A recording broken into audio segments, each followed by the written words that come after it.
টাকার অভাবে ধুঁকছিল, বন্ধই হয়ে যাচ্ছিল এক্সাইড মোড়ের পুতুলের ঘর।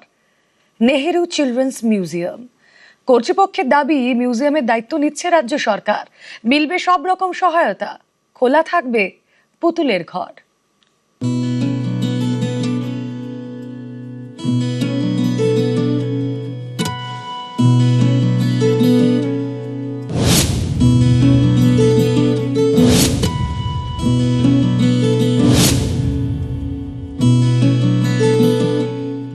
নেহেরু চিলড্রেন্স মিউজিয়াম, মহানগরীতে পুতুলের ঘর, যে ঘর দেখতে আসে ছোট ছোট জ্যান্ত পুতুল।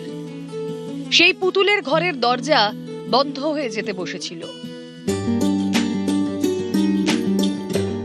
হরেক রকম পুতুল। এক্সাইড মোড়ের কাছে পুতুলের এই মিউজিয়ামে বিভিন্ন দেশের 1000-এর বেশি পুতুল রাখা আছে।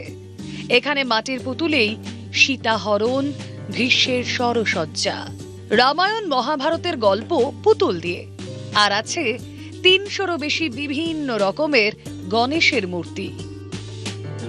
আছে আরেক রকম পুতুলের দল। ছোট ছোট পুতুলরা আসে নাচ গানের তালিম নিতে।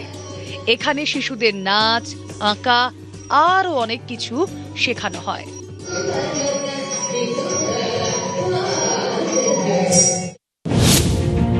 নেহেরু চিলড্রেন্স মিউজিয়াম যুগল শ্রীমলের উদ্যোগে শুরু।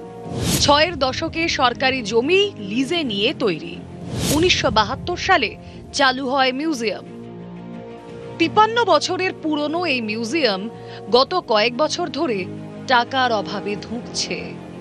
পরিস্থিতি এমনই যে একসময় পুতুলের ঘরে তালা পড়ে যাচ্ছিল।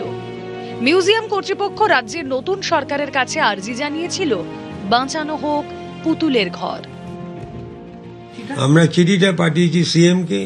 50 লাখ টাকা চেয়েছি, আর আই ওয়াজ দেম যে আপনারা তৈরি করে দিন দ্য কারেক্ট ফায়ার। এটা ফায়ারটা যদি আমাদের ভুল থাকে, সেই জন্য আমাকে ইমিডিয়েটলি বন্ধ করতে হলো। মিউজিয়ামে বন্ধ 15 আগস্টে বন্ধ হয়ে যাবে। তা আপনারা নিয়ে নিন যদি নিতে চান। শেষমেশ আশার আলো। নেহেরু চিলড্রেন্স মিউজিয়ামের পাশে রাজ্য সরকার। এক বিবৃতিতে মিউজিয়াম কর্তৃপক্ষ জানিয়েছে, নেহেরু চিলড্রেন্স মিউজিয়াম খোলা থাকবে। সম্পূর্ণ সাহায্যের আশ্বাস দিয়েছে পশ্চিমবঙ্গ সরকার।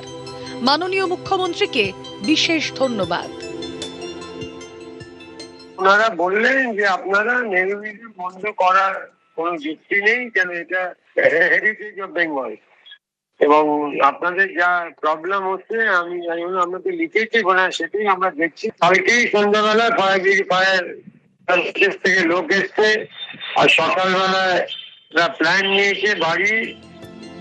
পুতুলের ঘরে আর চিন্তা নেই, দিনভর খালি হাসির রোল। জ্যান্ত পুতুলরাও একে ওকে দেখাচ্ছে, ওই দেখ গণেশ। গণেশ ঠাকুরও দিব্যি আছে গায়ে লিয়ে। রাজ্য সরকারের আশ্বাসে এক্সাইড মোড়ের নেহেরু চিলড্রেন্স মিউজিয়াম জুড়ে স্বস্তির হাওয়া। ক্যামেরায় সুব্রত জানার সঙ্গে প্রীতি সাহা, নিউজ 18 বাংলা।